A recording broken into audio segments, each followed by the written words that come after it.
তো গাইস, ফার্মে মূলত যদি হয়তো আমাশা হয় তাহলে আপনি কি খাওয়াবেন? হয়তো অনেক জনের প্রশ্ন জাগতে পারে, যদি হয়তো আমার ফার্মে আমাশা হয়, রক্ত রক্ত মুরগিতে হাগে, তাহলে আমি কি খাওয়াবো? এটা অনেক জনের প্রশ্ন জাগতে পারে, কেননা অনেক জনে মুরগি পালনের সাথে জড়িত আছেন। তো আমাশা কিরকম হয় আমি আপনাদেরকে দেখাচ্ছি।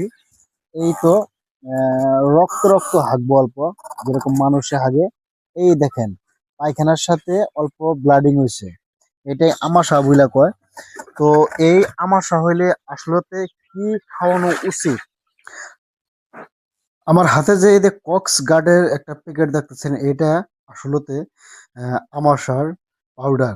মানে এটা পাউডার আসে, এইটা খাওয়াইলে আমাশাটা ইনশাল্লাহ আল্লাহ রহমত করে। এটা হলো কক্স গার্ড। আপনারা দোকানে যা যদি বলেন যে হয়তো আমার কক্স গার্ডের একটা পাউডার দেন আমাশার, কক্স গার্ড না বললেও যদি যাই বলেন যে হয়তো আমার একটা আমাশার, আমার মুরগিতে আমাশা লাগছে, তো আপনি একটা ওষুধ দেন। তো আপনি কক্স গার্ড 1 নম্বরও আছে, 2 নম্বরে আছে, আপনি অল্প দেখে শুনে আনবেন। হয়তো অনেক জনে জানে না এই পাউডারটা আসলে তো আমাশা হলে কিভাবে খাওয়াইতে হয়।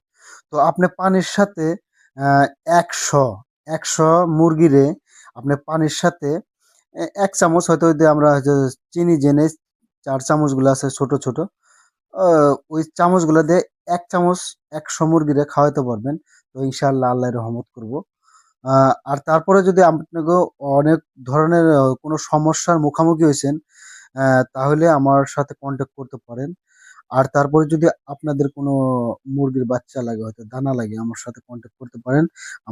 আমার মোবাইল নাম্বার হলো 9126497343।